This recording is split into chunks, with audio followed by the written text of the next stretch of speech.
શ્રી મુરલીધર વિદ્યાર્થીઓ, હિરલ ગોસ્વામી શ્રી મુરલીધર વિદ્યાલય અંજાર તરફથી આપ સૌનું ફરી એક વખત આ ચેનલ પર હાર્દિક સ્વાગત કરું છું. તો વિદ્યાર્થીઓ, આપણે ધોરણ 11 આંકડાશાસ્ત્ર વિષયની અંદર ચેપ્ટર નંબર 2 માહિતીનું નિરૂપણ એ આપણે શરૂઆત કરી છે.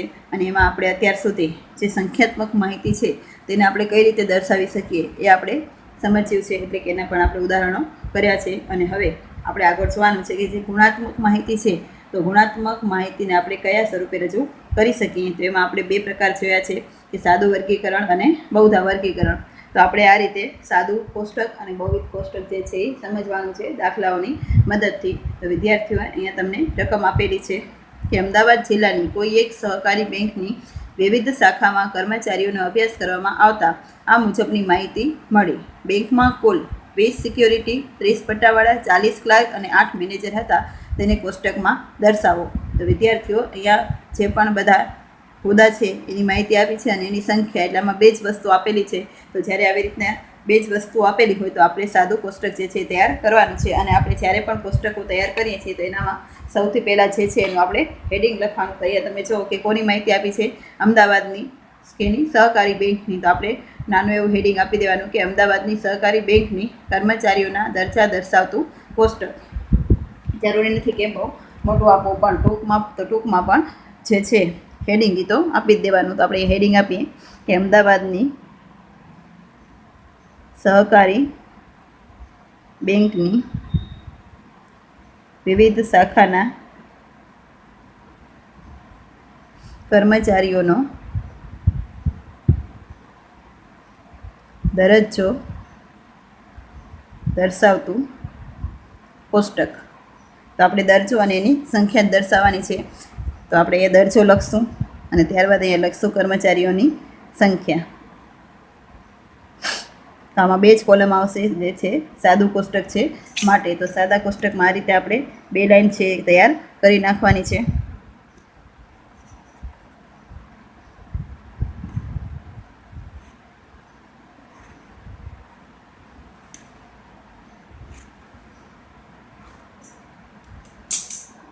તો દરજ્જો છે, આપણે દરજ્જો જોતા જઈએ કે કયો કયો દરજ્જો આપ્યો છે. સૌથી પહેલાં જે દરજ્જો આપ્યો છે એ છે સિક્યોરિટી, ત્યારબાદ છે પટ્ટાવાળા, ત્યારબાદ છે ક્લાર્ક અને ત્યારબાદ છે મેનેજર, અને છેલ્લે આપણે કરવાનું કુલ. તો આ રીતે આપણે બધા દરજ્જા લખી નાખીએ. સામે એની સંખ્યા લખીએ કે 20 સિક્યોરિટી, 30 પટ્ટાવાળા, 40 ક્લાર્ક અને 8 છે મેનેજર. તો આપણે ટોટલ સરવાળો કરશું તો તમને જવાબ મળશે 98. તો વિદ્યાર્થીઓ, આ રીતે આપણે સાદું કોષ્ટક જે છે તૈયાર કરી શકીએ છીએ. હવે આપણે બહુવિધ કોષ્ટક કેમ તૈયાર થાય એ આપણે સમજીએ.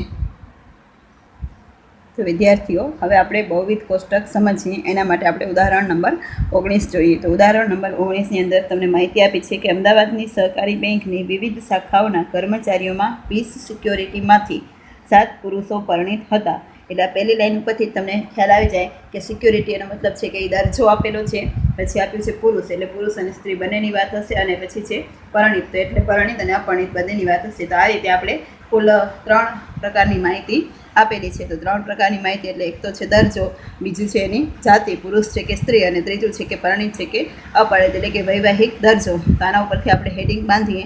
તો હેડિંગ તમારું થશે અમદાવાદની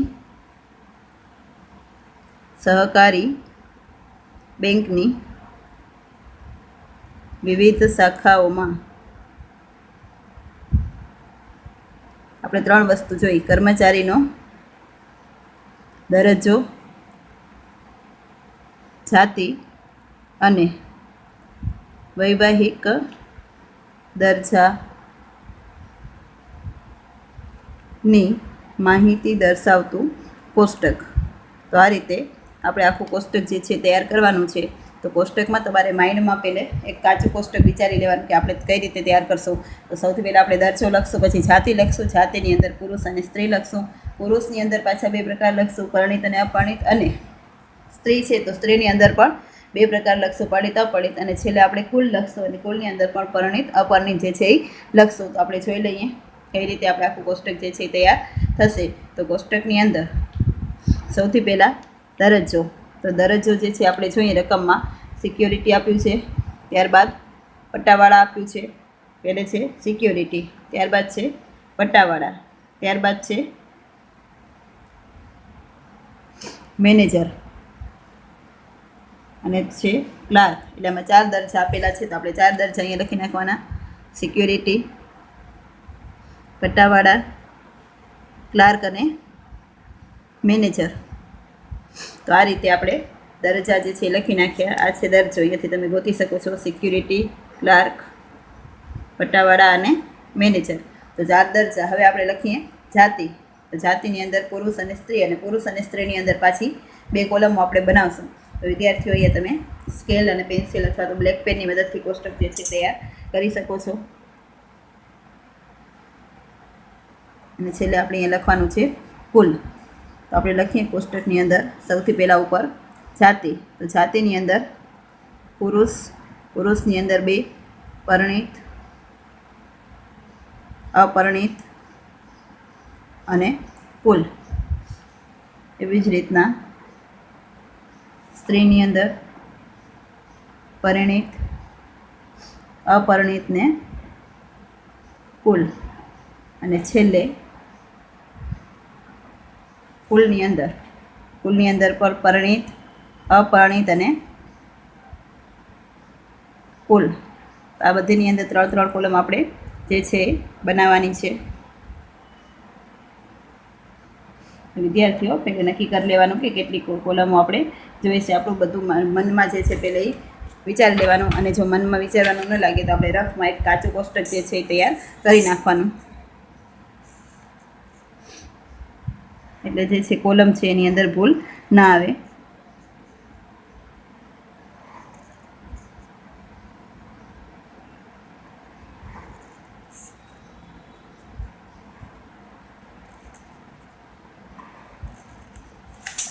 વિદ્યાર્થીઓ તમે અહીંયા જોઈ શકો છો કે આપણે આખું કોષ્ટક જે છે તૈયાર કરી લીધું છે. તો હવે જે પણ માહિતી આપેલી છે એ પહેલાં આપણે લખતા જઈએ, અને પછી જે પણ પૂરતી માહિતી છે એ હું તમને શીખવાડીશ કે આપણે કઈ રીતે લખવાની. તો બહુ ડિટેલમાં નીચે ગણતરી લખવાની જરૂર નથી, કેમ કે આપણે 11મું છે એ લોકલ છે. તો આવી રીતના આપણે ડાયરેક્ટ જે છે એ ગણતરી કરી શકીએ. તો આપણે જે માહિતી છે એ લખતા જઈએ. તો સૌથી પહેલાં રકમ જોઈએ કે અમદાવાદની સહકારી બેંકની વિવિધ શાખાઓના કર્મચારીમાં 20 સિક્યોરિટીમાંથી તો કુલ 20 સિક્યોરિટી છે. તો કુલની અંદર આપણે 20 લખશું. તો જે સિક્યોરિટીની અંદર કુલ છે એમાં આવશે 20. ત્યારબાદ એમાં એમ આપ્યું છે કે 7 પુરુષો પરિણીત હતા. તો જે સિક્યોરિટીની આપણે કોલમમાં કુલમાં 20 લખ્યું, એ જ લાઇનમાં 7 પુરુષો પરિણીત. તો 7 પુરુષો આપણે અહીંયા પરિણીત લખીશું. ત્યારબાદ બીજી માહિતી છે કે અને તેમાં 6 સ્ત્રીઓ પૈકી 4 સ્ત્રીઓ પરિણીત હતી. તો 6 સ્ત્રીઓ જે છે એ છે કુલ છે સ્ત્રીઓની અંદર કુલ 6, અને એમાંથી એમ કીધું છે કે 4 સ્ત્રીઓ જે છે એ પરિણીત છે. તો આ રીતે આપણે આટલી માહિતી મળી. એના પછી આપ્યું છે કે પટ્ટાવાળા કુલ 20 પુરુષોમાંથી. તો પટ્ટાવાળા જે છે એ કુલ 20 પુરુષો છે. તો પુરુષોના અંદર કુલમાં લખવાનું, એમાં 12 પરણેલા. તો 12 આપણે એમાં પરણેલામાં લખીએ. ત્યારબાદ જ્યારે 10 સ્ત્રી પટ્ટાવાળા અપરિણીત હતા. તો 10 જે છે એ કુલ છે. તો 10 આપણે કુલ લખીએ, અને એમાં એ 10 કેવી છે? અપરિણીત છે. તો 10 અપરિણીત પણ આપેલું છે. ત્યારબાદ આગળ છે 40 ક્લાર્કમાંથી. તો કુલ જે છે એ ક્લાર્ક કેટલા છે વિદ્યાર્થીઓ? 40. તો 40 ક્લાર્કમાંથી 25 સ્ત્રીઓ હતી. તો 25 જે છે એ કુલ આવશે સ્ત્રીઓની અંદર.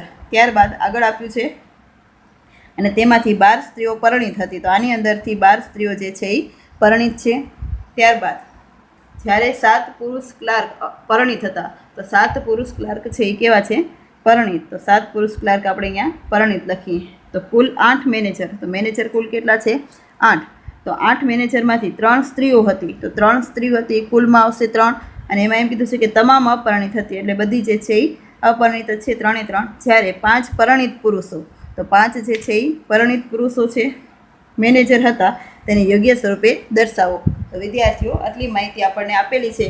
તો જે માહિતી આપેલી છે એ મેં રેડ પેનથી લખી છે, અને હવે આપણે જે માહિતી શોધવાના છીએ એ આપણે બ્લુ પેનથી લખશું. તો જે પહેલી લાઈન આપણે જોઈએ તો સિક્યોરિટી. તો સિક્યોરિટી અહીંયા કુલ 20 છે, અને આની અંદર સ્ત્રીઓ કુલ 6 છે. તો 20માંથી 6 બાદ કરીએ તો બાકીના કુલ પુરુષો કેટલા વધશે?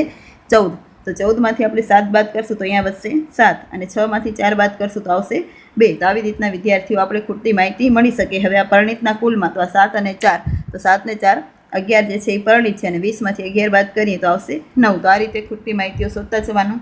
પછી 20માંથી 12 બાદ કરીએ તો 8, 10માંથી 10 બાદ કરીએ એટલે 0 અને આપણે પરિણીત કુલ લખીએ તો 12 ને 0 એટલે 12 અને અપરિણીત 8 અને 10 એટલે 18. તો 12 અને 18નો સરવાળો કરશો તો મળશે 30. ત્યારબાદ 40 કુલ છે એમાંથી કુલ 25 સ્ત્રીઓ બાદ કરવાની એટલે બાકીના જે 15 વધશે એ પુરુષો વધશે અને 15માંથી 7 બાદ કરશું એટલે વધશે 8. તો આવી રીતના 8 છે એ અપરિણીત મળશે અને અહીંયા 25માંથી 12 બાદ કરશું એટલે આવશે 13 અને પરિણીતનો કુલ કરીએ તો 7 અને 12. તો 12 ને 7 19 અને 40માંથી આપણે 19 બાદ કરશું તો જવાબ મળશે 21. ત્યારબાદ તો હવે આગળ વિદ્યાર્થીઓ મેનેજર જે છે તો મેનેજરની અંદર કુલ 5 છે મેનેજર છે એ પરિણીત છે અને અહીંયા કુલ પણ 5 છે.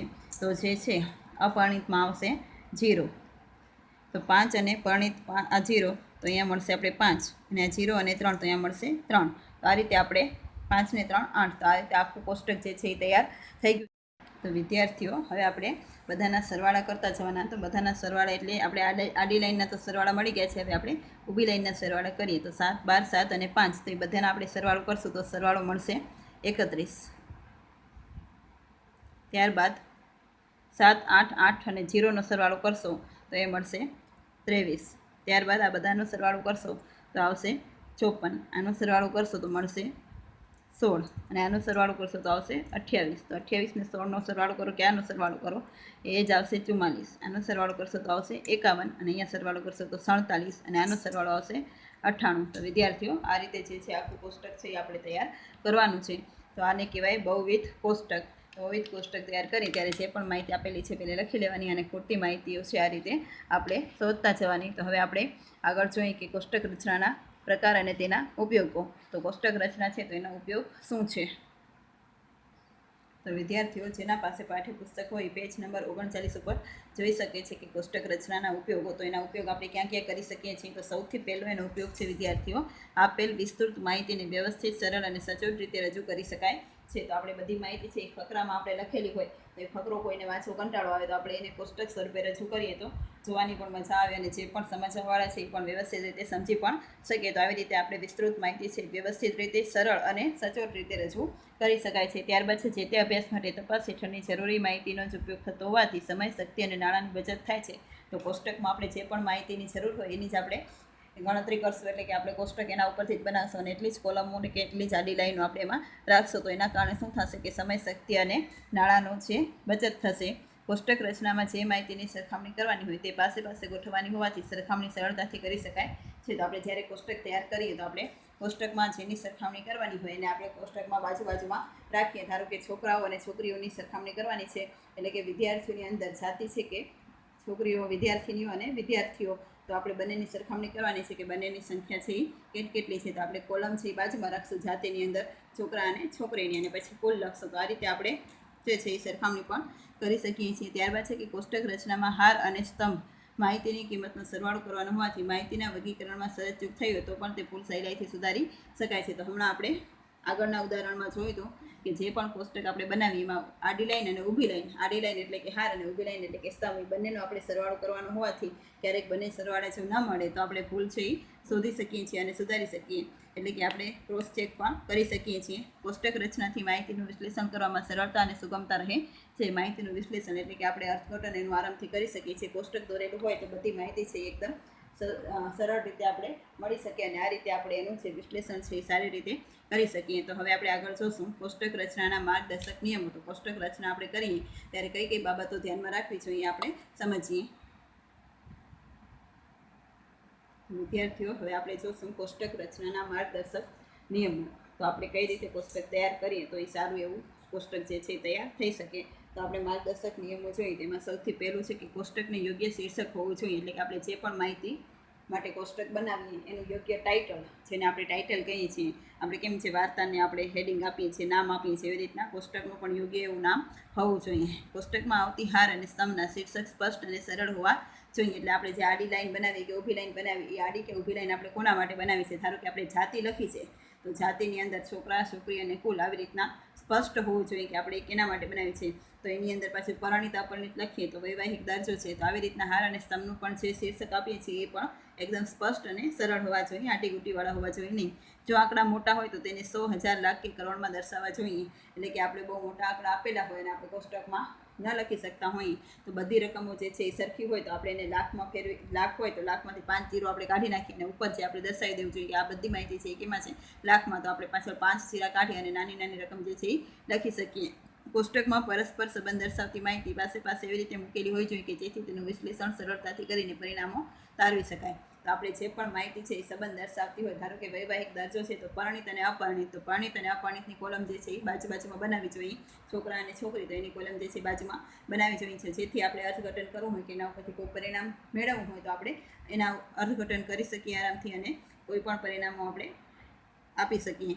મુખ્ય ગુણધર્મો જુદા પડે તે દર્શાવવા માટે યોગ્ય લીટીઓ દોરવી જોઈએ. એટલે આપણે જ્યારે કોષ્ટક તૈયાર કરીએ તો એમને માડેથડ કોષ્ટક તૈયાર કરવો જોઈએ નહીં. આપણે જે માહિતી બતાવી છે એ બધેને અલગ અલગ રીતે બધા વિભાગ પડી શકે એવી રીતના માહિતીમાં લાઈનો દોરવી જોઈએ. એટલે કે આપણે પેન્સિલ અને સ્કેલની મદદથી આપણે બધી લાઈનો છે વ્યવસ્થિત દોરવી જોઈએ કે જેથી આપણને ખ્યાલ આવે કે આ માહિતી છે એ આ રીતની છે. મુખ્ય અને ગૌણ ગુણધર્મો દર્શાવતા ખાનાઓના સરવાળાના ખાના હોવા જોઈએ. એટલે કે મેઇન ગુણધર્મ છે તો એ મેઇન ગુણધર્મના જે પણ ખાના છે તૈયાર કરવા જોઈએ. ધારો કે આપણે પુરુષ અને સ્ત્રી છે તો પુરુષ અને સ્ત્રીની અંદર જે વૈવાહિક દરજ્જો છે પરણિત અને અપરણિત, તો પરણિત અને અપરણિતનું આપણે પાછું કુલનું ખાનું પણ હોવું જોઈએ. કોષ્ટકને અંતે માહિતીનો સ્ત્રોતનો ઉલ્લેખ કરવો જોઈએ. એટલે આપણે કોષ્ટકની અંતે આપણે પાઠ્યપુસ્તકમાં તો માહિતી બધી આપણે પાઠ્યપુસ્તકની અંદરથી જ રકમ મળે છે, પણ જ્યારે વ્યવહારમાં આપણે જ્યારે દાખલાઓ કરીએ અથવા તો કોઈ પણ માહિતી મળી હોય તો એ માહિતી છે આપણે ક્યાંથી ભેગી કરી એનો પણ આપણે ઉલ્લેખ કરવો જોઈએ. ધારો કે સરકારની વસ્તી ગણતરીની માહિતી છે તો એ આપણે સરકાર પાસેથી લીધી હોય તો નીચે આપણે એ દર્શાવવું જોઈએ કે આપણે એ માહિતી છે ત્યાંથી મળી છે. કોષ્ટકના અંતે માહિતીના સ્ત્રોતનો ઉલ્લેખ. ત્યારબાદ છે પાકું કોષ્ટક બનાવતા પહેલાં કાચું કોષ્ટક બનાવવું જોઈએ. તો વિદ્યાર્થીઓ આપણે જેમ કીધું કે મનમાં બધી માહિતી પહેલાં વિચારી લેવાની કે કેટલી કોલમો બનાવવાની છે અને કઈ રીતે બનાવવાની છે. તો એવી રીતના આપણે જો મનમાં ન વિચારી શકીએ તો આપણે કાચું કોષ્ટક રફમાં પણ તૈયાર કરી શકીએ અને ત્યારબાદ એના ઉપરથી આપણે પાકું કોષ્ટક બનાવવું જોઈએ. સામાન્ય રીતે જેટલી માહિતી એકસાથે દર્શાવી તેટલી સરખામણી, ગણતરી અને વિશ્લેષણ સરળ બને, પરંતુ વધુ પડતી માહિતી એકસાથે દર્શાવવાને બદલે જુદા જુદા કોષ્ટકો દ્વારા દર્શાવવી જોઈએ. એટલે કે બહુ વધારે માહિતી હોય તો આપણે એક જ કોષ્ટકમાં દર્શાવીએ તો ગૂંચવાડો ઊભો થાય. એટલા માટે 1, 2 કે 3 માહિતીને આપણે એકસાથે દર્શાવી શકીએ, પણ બહુ જ વધારે એના પેટા પ્રકાર હોય તો આપણે અલગ અલગ કોષ્ટક દ્વારા એ માહિતીને રજૂઆત કરવી જોઈએ. તો આ રીતે આપણે માર્ગદર્શક નિયમોનો ઉપયોગ કરી અને સારામાં સારું કોષ્ટક જે છે એ બનાવી શકીએ છીએ. તો વિદ્યાર્થીઓ આપણે માહિતીને કઈ રીતે દર્શાવી, એટલે કે સંખ્યાત્મક માહિતી અને ગુણાત્મક માહિતીને કઈ રીતે દર્શાવી આપણે સમજીએ. પછી આપણે બીજો પ્રકાર છે કે આકૃતિઓ. તો આકૃતિઓ છે એ કઈ રીતે દર્શાવી એ આપણે બધું ડિટેલમાં હવે દાખલા ઉપરથી સમજશું, પણ એના પહેલાં આકૃતિઓનું મહત્ત્વ શું છે, તેની મર્યાદાઓ શું છે આપણે સમજીએ. તો સૌથી પહેલાં આપણે જોશું એનું મહત્ત્વ. તો આકૃતિઓનું મહત્ત્વ. આકૃતિનું મહત્ત્વ તેના નીચે જણાવેલ ઉપયોગોથી સ્પષ્ટ થાય છે. તો સૌથી પહેલું છે કે આકૃતિ દ્વારા રજૂ કરેલી માહિતી આકર્ષક અને સંક્ષિપ્તમાં હોય છે. એટલે આકૃતિ છે એ કેવી છે, આકર્ષક. એટલે કે આપણે પણ ચિત્ર જોવાનું મન થાય. ચિત્રમાં કોઈ પણ માહિતી હોય તો આપણે એમ થાય કે આ શેનું ચિત્ર છે, આપણે જોઈએ છીએ અને જે ચિત્ર છે એ આપણે ટૂંકમાં ઘણું બધું કહી જતું હોય છે. તો જે અભણ લોકો છે એને પણ આ ચિત્ર છે એ કામ આવી શકે. માહિતીની લાક્ષણિકતાઓ લાંબા સમય સુધી યાદ રહે છે. તો આપણે ચિત્રમાં જે પણ માહિતી છે એ આપણે લાંબા સમય સુધી યાદ રહે છે. ચિત્ર છે એ બધાને ગમતું હોય એટલે લાંબા સમય સુધી આરામથી યાદ રહી જાય. 2 કે વધુ સમૂહોની માહિતીના પ્રમાણમાં આકૃતિઓ દોરવામાં આવે તો તે આકૃતિઓ પરથી સરળતાથી તુલનાત્મક અભ્યાસ થઈ શકે છે. એટલે કે 2 કે વધારે કંપનીઓ હોય એનો આપણે નફો દર્શાવી અને એની સરખામણી કરવી હોય તો આકૃતિની મદદથી છે સહેલાઈથી થઈ શકે. માહિતીને દર્શની આકૃતિથી રજૂ કરી હોય તેના અભ્યાસમાં સમયની બચત થાય છે. દર્શની એટલે કે દેખાય તેવી આકૃતિઓ આપણે દોરી હોય મોટી તો આપણે સમય જે છે એની પણ બચત થાય, એનામાં અભ્યાસ આપણે ઓછો કરવો પડે. આકૃતિઓ દ્વારા માહિતી દર્શાવવાથી અભણ, ઓછું ભણેલ વ્યક્તિઓ તેમજ બાળકો પણ માહિતીનો સાચો અર્થ સરળતાથી સમજી શકે છે. તો અમુક આકૃતિઓ કે એવી હોય કે જેના કારણે જે ભણેલા નથી અથવા તો ઓછું ભણેલા છે અથવા તો નાના બાળકો છે એ પણ આકૃતિઓ દ્વારા જે આકૃતિ શું કહેવા માંગે છે એનો સાચો અર્થ છે એ સમજી શકે. આપણે ધારો કે વૃક્ષો વાવો એમ કેવું હોય તો આપણે વૃક્ષનું ચિત્ર એમાં લખીએ, વૃક્ષો વાવો અને વરસાદ લાવો, તો એવું આપણે ચિત્ર જે છે એ દોરીએ તો એ ચિત્ર ઉપરથી જે અભણ લોકો છે એ સમજી શકે. આપણે બેટી બચાવોનું ચિત્ર દોરીએ તો એના ઉપરથી ખ્યાલ આવી શકે કે આ બેટી બચાવવાનું કહેવા માંગે છે. તો આવી રીતના આપણે ચિત્ર દ્વારા જે છે એ સરળતાથી અભણ વ્યક્તિઓ, નાના બાળકો અને બધા છે એ આરામથી સમજી શકે છે. વેપાર વાણિજ્યના ક્ષેત્રમાં આકૃતિના ઉપયોગથી અસરકારક જાહેરાતો બનાવી શકાય છે. એટલે આપણે કોઈ પણ જાહેરાત કરવી હોય તો આપણે એનું ચિત્ર દોરી અને સારી એવી જાહેરાત છે એ કરી શકીએ છીએ. સામાજિક સુધારાઓ માટે આકૃતિઓની મદદથી મહત્વની બાબતો સરળતાથી સ્પષ્ટ કરી શકાય છે. તો હમણાં જ મેં ઉદાહરણ આપ્યું કે બેટી બચાવો કે વૃક્ષ વાવો, અને તો આવી બધી જે પણ સ્વચ્છતા માટે, તો આ બધા જે છે એ સામાજિક સુધારાઓ છે. તો એના માટે આપણે વિવિધ ચિત્રો છે એ આપણે જાહેર રસ્તા ઉપર કે લગાવી અને આપણે લોકોને માર્ગદર્શન આપી શકીએ કે સમાજમાં સુધારાઓ આ રીતે કરી શકાય.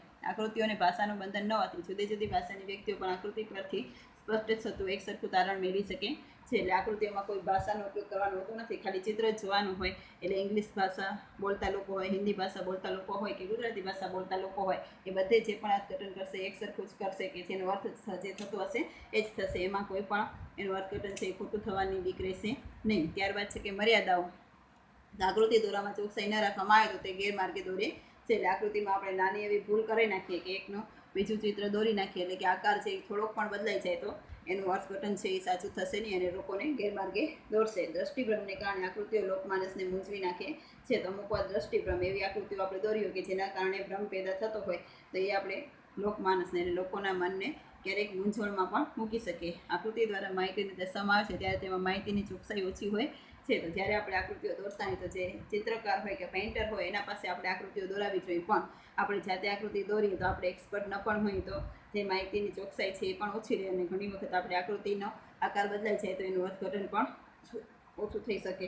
તો આ રીતના આ 3 છે એની મર્યાદાઓ છે. તો હવે આપણે આગળ આકૃતિના પ્રકારો જોયા હતા. એની અંદર આપણે આકૃતિના પ્રકારો છે એકમાપી આકૃતિ, દ્વિમાપી આકૃતિ અને ચિત્રાકૃતિ. તો એકમાપી આકૃતિની અંદર આપણે પાછા એના પેટા પ્રકારો પણ જોયેલા છે. હજી એક વખત જોઈ લઈએ. સ્તંભાકૃતિ, પાસેના સ્તંભ દર્શાવતી સ્તંભાકૃતિ, સાદી વિભાજિત સ્તંભાકૃતિ અને ટકાવારી વિભાજિત સ્તંભાકૃતિ. તો આ 4 પ્રકાર છે એના આપણે દાખલા છે એ આપણે ગણશું કે કઈ રીતે આ બધા જે છે એ આકાર બનશે. એટલે કે સ્તંભાકૃતિ હોય તો આપણે કયા પ્રકારની આકૃતિ દોરવાની, પાસેની કઈ રીતની, સાદી વિભાજિત કઈ રીતે અને ટકાવારી વિભાજિત કઈ રીતના. તો આ રીતે એકમાપી આકૃતિ સમજીશું, ત્યારબાદ દ્વિમાપી આકૃતિ સમજીશું અને પછી ચિત્રાકૃતિ સમજીશું. તો આ રીતે આપણે આકૃતિનો આખો ટોપિક છે એ હવે આગળ ભણીશું.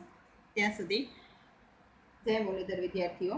આવતા વિડીયોમાં આપણે એ બધા જે છે એ દાખલાઓ જોઈશું કે કઈ રીતના બધી આકૃતિઓ ઉપરથી આપણે દાખલાઓ કરી શકીએ છીએ. વિદ્યાર્થીઓ, આપણે આકૃતિના 3 પ્રકારો જોયા હતા. એકમાપી આકૃતિ, દ્વિમાપી આકૃતિ અને ચિત્રાકૃતિ. તો હવે આપણે એમાં ડિટેલમાં અભ્યાસ કરીએ. એકમાપી આકૃતિની અંદર આપણે એના પેટા પ્રકારો જોયા છે. એની અંદર સૌથી પહેલો એનો પેટા પ્રકાર છે સ્તંભાકૃતિ. તો સ્તંભાકૃતિ આપણે કોને કહીશું અથવા તો સ્તંભાકૃતિ છે એ કેવી રીતે દોરવામાં આવે છે એ આપણે આજે સમજીશું. તો સ્તંભાકૃતિ આપેલી માહિતીના એક જ ગુણ લક્ષણને ધ્યાનમાં રાખીને રચવામાં આવે છે. એટલે કોઈ એક જ ગુણ આપેલો હોય તો એને ધ્યાનમાં રાખી અને આપણે જો સ્તંભાકૃતિ દોરીએ, વિવિધ સ્થળો, વસ્તુઓ કે સમયની માહિતી રજૂ કરવા માટે સ્તંભાકૃતિ દોરવામાં આવે છે. એટલે ડાયરેક્ટ સ્થળોની માહિતી, એટલે સ્થળ એટલે કે એક વસ્તુ થઈ ગઈ, અમુક વસ્તુઓ આપેલી હોય કે અમુક સમય આપ્યો હોય તો એ સમયની માહિતી આપણે રજૂ કરવા માટે જેનો ઉપયોગ કરીએ છીએ એને સ્તંભાકૃતિ કહેવાશે. આ માટે એક અક્ષ પર સમાન અંતરે સ્થળ, વસ્તુ કે સમય દર્શાવવામાં આવે છે. એટલે કે જે પ્રમાણે રકમમાં માહિતી આપેલી હોય, સ્થળ આપ્યા હોય તો સ્થળ, વસ્તુ આપી હોય તો વસ્તુ અને સમય આપ્યા હોય તો સમયને આપણે એક અક્ષ ઉપર દર્શાવવાનું છે. અને વાય અક્ષ પર આપેલ સ્થળ, વસ્તુ કે સમયની માહિતીના જથ્થા કે માપને લઈ પ્રમાણસર ઊંચાઈ અને એક સરખી પહોળાઈવાળા સ્તંભ દોરવામાં આવે તો તે આકૃતિને સ્તંભાકૃતિ કહે છે.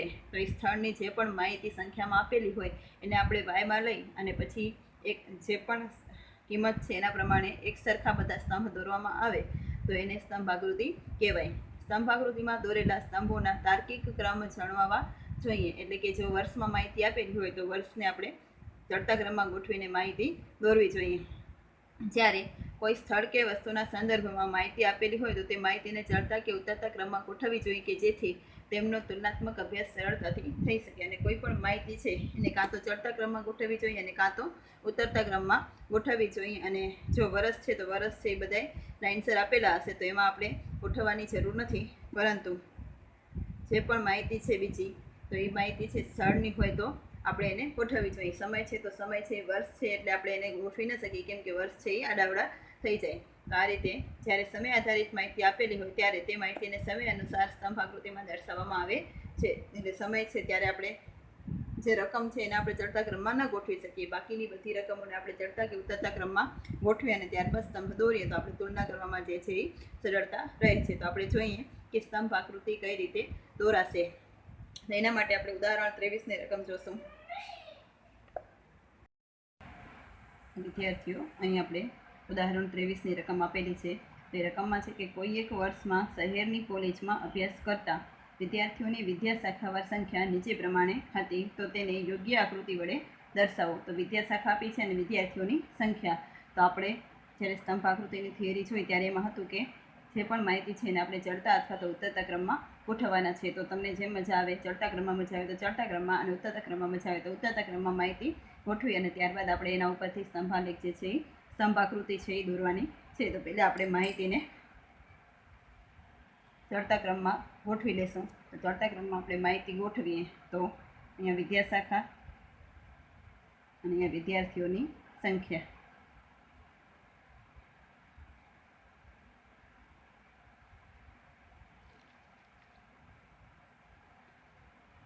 તો સૌથી પહેલાં ચડતા ક્રમમાં ગોઠવીએ તો આવશે તબીબી. તબીબી છે 200. ત્યારબાદ કાયદાશાસ્ત્ર. તો કાયદાશાસ્ત્રમાં આવશે 300. ત્યારબાદ આવશે ઇજનેરી. તો ઇજનેરી અંદર આવશે 400. એના પછી આવશે વિજ્ઞાન. તો વિજ્ઞાનની અંદર 500. અને વિજ્ઞાન. તો વિજ્ઞાનની અંદર આવશે 900. અને વાણિજ્ય. તો વાણિજ્યની અંદર આવશે 1300. તો વિદ્યાર્થીઓ આ રીતે આપણે રકમને જે છે ચડતા અથવા તો ઉતરતા ક્રમમાં ગોઠવી અને ત્યારબાદ એના ઉપરથી સ્તંભ દોરવાના છે. તો વિદ્યા શાખા જે છે એ બધી આપણે x અક્ષ ઉપર લેશું અને આ જે બધી રકમ છે એમાં સૌથી મોટી છે 1300. તો આપણે 100નું ગેપ લઈ અને y અક્ષ ઉપર લેશું અને ત્યારબાદ એના ઉપરથી સ્તંભ આપણે દોરી નાખશું. તો અહીંયા આપણે પ્રમાણ માપ લખીએ. પ્રમાણ માપની અંદર x અક્ષની અંદર આપણે લેશું વિદ્યા શાખા અને y અક્ષની અંદર 1 સેમી બરાબર 100 વિદ્યાર્થીઓ. હવે આપણે સ્તંભ આકૃતિ જે છે એ દોરીએ.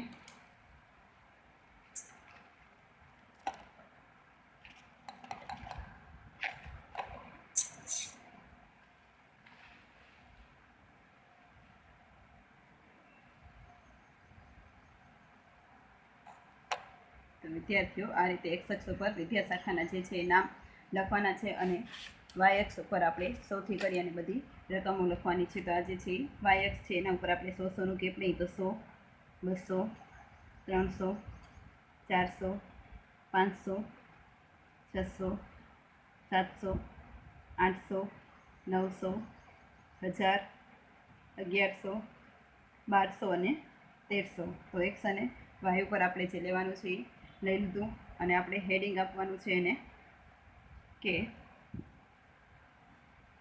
શહેરની કોલેજમાં અભ્યાસ કરતા વિદ્યાર્થીઓની સંખ્યા દર્શાવતી સ્તંભાકૃતિ.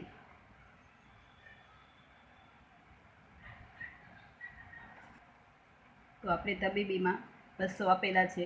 તો 200 છે એનો આપણે આલેખ દોરવાનો. તો 200 છે અહીંયા સુધી આવશે. તો આ આપણે સ્તંભ આવી રીતના દોરવાનો છે. તો આપણે 200નો સ્તંભ દોર્યો અને અહીંયા તમે તબીબી કે 200 લખવું હોય તો 200 લખી શકો છો. ત્યારબાદ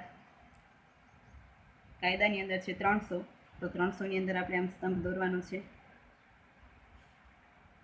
300. ત્યારબાદ છે ઇજનેરી. તો ઇજનેરીની અંદર 400 આપ્યું છે. વિદ્યાર્થીઓ રકમની અંદર જોતા જાજો. તો 400 જે છે એ આપેલું છે. તો આપણે 400 દોરીએ છીએ. ત્યારબાદ છે વિજ્ઞાનમાં 500. તો 500નો આપણે સ્તંભ દોરીએ છીએ. 300, 400 અને 500. ત્યારબાદ વિજ્ઞાન છે. તો વિજ્ઞાનની અંદર છે 900. તો આપણે અહીંયા 900નો સ્તંભ દોરીએ. આ છે 900. અને છેલ્લે વાણિજ્ય. તો વાણિજ્યની અંદર છે 1300. તો આપણે 1300નો એક સ્તંભ દોરશું. તો આ છે આપણા 1300. તો વિદ્યાર્થીઓ સ્કેલ અને પેન્સિલની મદદથી આ રીતે આપણે સ્તંભ દોરવાના છે. બધે સ્તંભ છે એની પહોળાઈ છે એ આપણે એકસરખી રાખવાની છે. તો આ રીતે સ્તંભાકૃતિ આપણે જોઈ. તો હવે જ્યારે વર્ષ આપેલા હોય, આ માહિતી જે હતી એને આપણે ચડતા ક્રમમાં ગોઠવી હતી, પણ હવે જ્યારે વર્ષ આપેલા હોય તો વર્ષની જે માહિતી છે એને એમને રાખવાની છે, એને ચડતા ક્રમમાં ગોઠવવાની નથી. તો આપણે જોઈએ ઉદાહરણ નંબર 24. તો વિદ્યાર્થીઓ ઉદાહરણ 24ની રકમ આપણે જોઈએ. કોઈ એક કારખાનામાં 5 વર્ષ દરમિયાન થયેલ ઉત્પાદન નીચે મુજબ છે તો તેને યોગ્ય આકૃતિમાં રજૂ કરો. તો તમને આપેલું નહીં હોય કે સ્તંભ આકૃતિમાં દોરો, પણ માહિતી ઉપરથી તમને ખ્યાલ આવવો જોઈએ કે આનામાંથી આપણે કઈ આકૃતિ દોરાશે. તો વર્ષ અને ઉત્પાદન છે, તો વર્ષ જે આપેલા છે એ ક્રમમાં ગોઠવેલા જ આપેલા છે 2011, 2012, 2013, 2014, 2015. અને આ જે માહિતી છે એ બધી જેમ આપી છે એમ જ આપણે રાખવી પડશે. એને આપણે ઉતરતા કે ચડતા ક્રમમાં ગોઠવી નહીં શકીએ, કેમ કે અહીંયા સમય આપેલો છે. તો જ્યારે સમય આપેલો હોય ત્યારે ડાયરેક્ટ આપણે સ્તંભાકૃતિ દોરવાની. તો સૌથી મોટી રકમ એની અંદર છે 160. તો આપણે 20-20નો ગેપ વાય ઉપર લેવાનો, અને આ જે વર્ષ છે આપણે એક અક્ષ ઉપર લેવાના. તો આપણે આલેખ દોરીએ તો આલેખ પહેલાં આપણે એનું હેડિંગ આપી દઈએ સ્તંભાકૃતિનું. તો જે માહિતી છે કારખાનાની, તો અહીંયા લખવાનું કે કારખાનાના 5 વર્ષનું ઉત્પાદન દર્શાવતી સ્તંભ આકૃતિ. આપણે પ્રમાણ માપ લખીએ. પ્રમાણ માપમાં x અક્ષ ઉપર આપણે લેવાના છે વર્ષ, અને y અક્ષ ઉપર આપણે 1 સેમી બરાબર 20 ઉત્પાદન,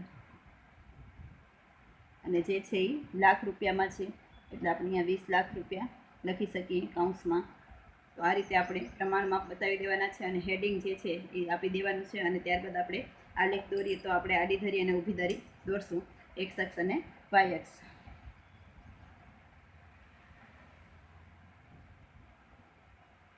આ રીતે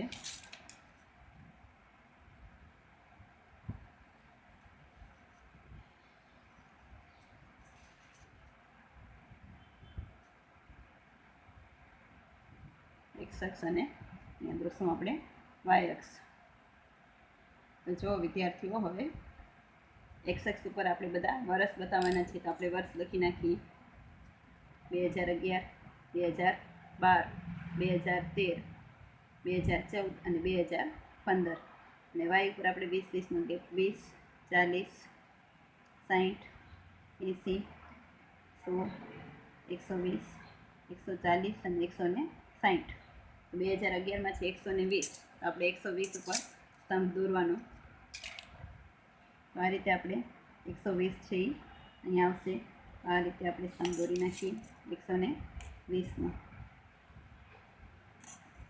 ત્યારબાદ આપ્યા છે 150.